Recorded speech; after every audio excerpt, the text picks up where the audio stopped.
Bonjour, alors aujourd'hui présentation d'un petit catalogue de jouets qui date, si je ne me trompe pas, de 1988. Il s'agit d'un catalogue Mattel. Alors je regarde juste un truc, non, il me semble que j'avais un autre catalogue comme ça qui se renversait, mais c'était peut-être à l'époque où c'était surtout du Musclor et tout ça. Et il y avait de l'autre côté du Barbie, mais je vois qu'ici, donc...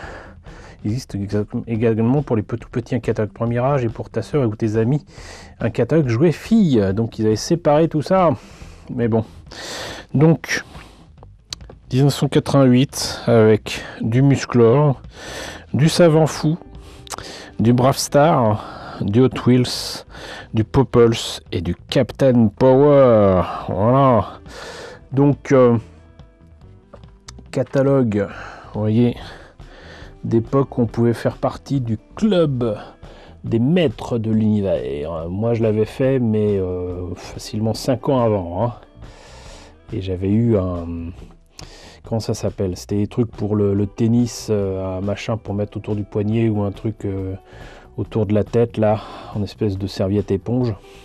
C'était assez décevant, mais on avait eu un porte-clés avec les épées qui se liait là, qui était donc l'épée de Musclor et l'épée de Skeletor, mais avec des couleurs flashy. Ça, j'avais trouvé ça sympa. Donc, maître de l'univers, avec de nouvelles figurines, ils en sortaient régulièrement à l'époque, mais c'était vraiment la dernière vague du Musclor de base. Après, ils vont passer sur d'autres figurines qui sont pas terribles. Je vous en avais parlé, donc de toute façon, il me semble que c'était celle-là, non. En tout cas, son épée lui ressemble. Mais c'était le Musclor de l'espace. Donc la Musclor glaive suprême et Skeletor éclat funeste. Où ils aimaient rajouter justement des trucs qui s'éclairent et tout ça. Fallait mettre des piles et tout. Voilà, ils avaient fait la même chose ailleurs pour du Cosmocats, hein, par exemple. Mais là, du coup, les nouveautés du moment... c'était de toute façon Princesse du Pouvoir, Hordak et tout ça, mais surtout le film. Du coup, là, on a Sorod et Blade qu'on voit dans le film, si je me rappelle bien. De même que Gwildor, qui ne présentait pas le moindre intérêt. Sinon, les méchants, les compagnons de Hordak, on va dire, qui complétaient les figurines qu'on avait classiques des maîtres de l'univers, mais qui eux étaient dans le monde de She-Ra.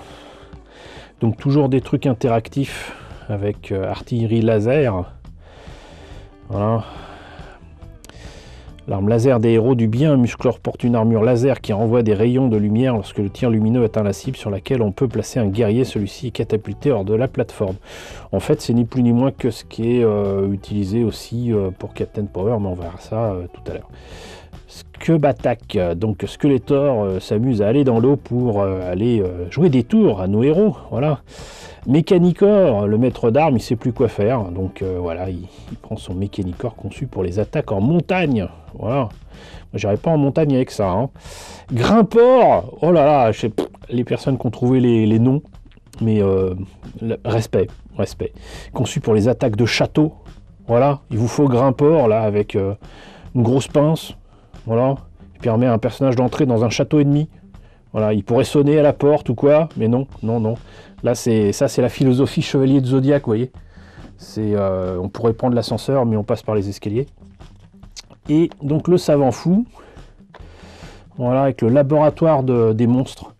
Des jouets qui ont tellement fait peur à des parents que je ne vous plaisante pas. Ça avait fait polémique. Et moi, ce truc-là, je l'avais trouvé dehors un lendemain de fête. Ça avait été jeté. Et c'était neuf. Ça a été ouvert et jeté. Voilà. Donc, et ce qu'il en restait de cette boîte, eh ben, je l'ai filé à l'ami Papa Blender. Coucou. Un échange, en fait. Il m'a filé des X-Wing et je lui ai filé ça. Mais vous verrez ça avec lui, un de ces 4. L'extraterrestre, c'était surtout ça. Il y avait des gens qui prétendaient que avec cet extraterrestre à disséquer, les enfants se mettraient à disséquer tout le monde, son petit frère, sa petite sœur. Bon, c'est vrai que c'est dégoûtant. Mais de là à dire que les jouets pousseraient les enfants à faire des choses comme ça, je pense pas. Toujours le savant fou là pour faire des monstres en gelée ou quoi. Kit pâte à monstre, globulo monstre, salle d'opération du savant fou. Ça n'a pas duré, hein. Franchement, ça a vite disparu des rayons de jouets. Ça plaisait pas. En tout cas, aux parents. Brave Star, ça aussi, ça n'a pas duré. C'est dommage parce que c'était des jouets merveilleux. Brave Star, qui, d'après ce que je me rappelle, moi, il me semble que ce n'est passé que sur Canal+, mais maintenant, je me méfie. Des fois, on me dit, mais c'est passé ici, c'est passé là. Bon, moi, dans mes souvenirs, ça n'est passé que sur Canal+. Mais bon. Donc, des figurines vraiment excellentes. Avec, là, par exemple, celui-là, il balance des plats. Lui, c'est un minier avec une espèce de lasso qui colle. Mais surtout, le Marshall Bravestar. Il avait une fonction qui permettait de dégainer super rapidement, mais il a aussi son backpack laser, parce qu'il fallait des trucs laser de partout, du laser partout, c'était la nouveauté Mattel. Donc là, l'équivalent méchant du minier, là, avec Scuzz, Fulminor, avec, on dirait un Terminator.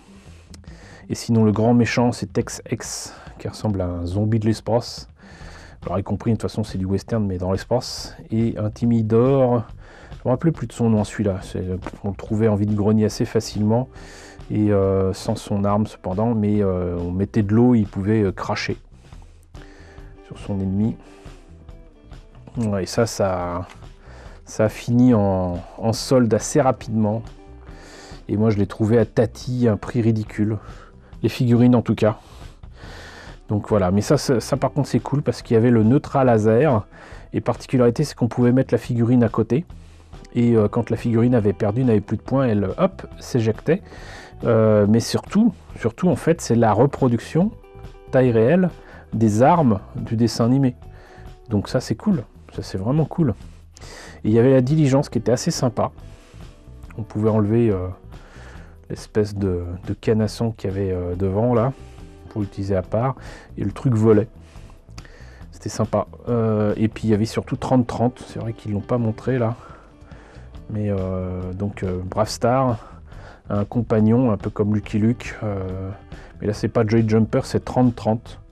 Et là on le voit en cheval, mais surtout il se met, bon cela dit, la transformation est vraiment ridicule par rapport au dessin animé. Le dessin animé est beaucoup mieux, mais il se met tout simplement sur ses pattes arrière, il peut tenir un flingue. Voilà, mais de très bons jouets, et qui étaient accompagnés d'un assortiment de playset avec donc Diligence, Forkerium. Voilà, le Forkerium, c'est ça. Et les figurines étaient assez grandes, hein, donc imaginez la taille de ces machins. C'était vraiment très bien, c'est vraiment très bien. Les Hot Wheels, alors je suis désolé, ça m'intéresse pas le moins du monde. Elle a changé de couleur, super. Hot Look,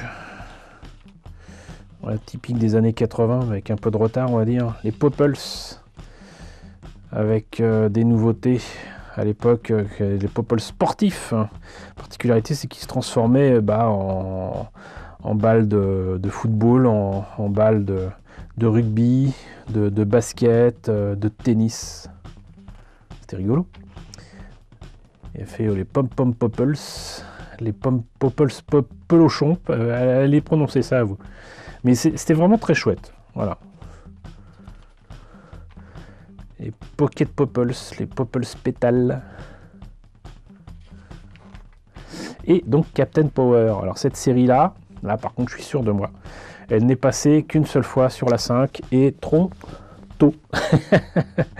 Elle est passée qu'une seule fois sur la 5, très rapidement. Elle est passée en mars 88 sur la 5 effectivement, mais les jouets du coup n'étaient disponibles que pour le Noël d'après. Comme la série ne passait plus à la télé, personne ne voulait des jouets quoi. Les jouets étaient super, c'était super bien, mais là aussi pareil, un gros flop pour Mattel en tout cas en France, parce que ça on est supposé utiliser en tirant sur la télé, en voyant la série à la télé. Comme la série ne passait plus à la télé, forcément on ne pouvait pas utiliser les jouets sur la télé. Donc c'était un peu gênant. Mais donc les véhicules, on peut recevoir des coups de laser par la télé, par l'espèce de flash ou quoi. On peut tirer aussi, mais du coup on peut perdre des points et du coup voir sa cabine exploser. Mais du coup, pour éviter tout problème, il y avait ça qui était livré avec, si je me rappelle bien. Et sinon, on pouvait tirer bien évidemment d'un véhicule à l'autre. On n'avait pas l'obligation de jouer sur la télé. Ce qui n'était pas plus mal. Et sinon, entraînement des forces du futur, avec la cassette vidéo. Et vous aviez des figurines. Alors, on n'a pas eu la totale, il nous en manque. Il nous manque, je crois que c'est un officier de communication qui est black. Il y avait la nénette aussi, de l'équipe de héros qu'on n'a pas eu. Et du côté des méchants, je crois qu'on a eu tout, mais je suis pas sûr. En tout cas, il nous en manque au moins 2. Mais là aussi, les figurines n'étaient pas si mal. Le plastique est pas terrible, mais franchement, les jouets étaient sympas. Voilà, et donc là, il a son espèce de canon de DCA, là, le méchant qui visiblement est obligé de tout faire. L'entrecroiseur. L'énergiseur, donc pour faire comme dans la série, parce que bon, Captain Power c'est un peu le XOR américain, quoi. Et ça c'est génial, je vous le présenterai un jour, c'est donc la base de commande de Captain Power, où on peut carrément mettre le véhicule de Captain Power sur son aire de lancement. Il a aussi un canon de DCA, il a son centre de commande et tout, voilà. Et ça, justement, comme les trucs étaient soldés à Tati, bah ce machin là je l'ai eu à 100 francs. 15 € à Tati. Et je me suis pas privé pour le prendre, hein, franchement. Et je l'ai toujours. Je peux vous le présenter. Hop. Ça, par contre, c'était pas génial. Il y avait donc station de combat, mitrailleur, proton tout-terrain, laser star, station de contrôle. Dans le même plastique que les figurines, vraiment pas terrible. On avait l'impression que c'était des bouteilles de shampoing creux. Et c'était bof, c'était franchement bof. Ça par contre c'était pas génial, on pouvait s'en passer. Là aussi le véhicule aurait pu être sympa, ça s'inspirait quand même assez librement des concepts qui avaient été faits pour Silverhawks par exemple. Mais pas génial, franchement c'est le plastique qui gâchait tout, quoi. Voilà, pareil là, réflecteur Captain Power, magnacycle. Ça on les trouvait facilement soldés partout. J'ai fini par en prendre parce que c'était pas cher dans des vides-greniers, mais voilà, en tant que jouet, c'était vraiment pas terrible. Voilà, donc bah écoutez, c'était le catalogue Mattel de 1988. J'espère que ce petit voyage dans le temps de 33 ans vous aura intéressé. Peut-être que ça vous a parlé, peut-être que ça vous a rappelé des souvenirs. N'hésitez pas à me dire ce qu'il en est dans la section commentaires. N'hésitez pas à liker, c'est très important. N'hésitez pas à partager. N'hésitez pas à vous abonner si ce n'est pas déjà le cas. Coucou aux nombreux abonnés qui nous ont rejoints ces derniers temps. Bienvenue ici. Coucou aux grands anciens qui me suivent désormais depuis 6 ans. Merci à tous de votre fidélité, merci à tous de votre soutien sur Tipeee et sur Paypal. Surtout, prenez soin de vous. Je vous laisse avec la liste des contributeurs de la chaîne et je vous dis à très bientôt pour la présentation d'un nouveau catalogue.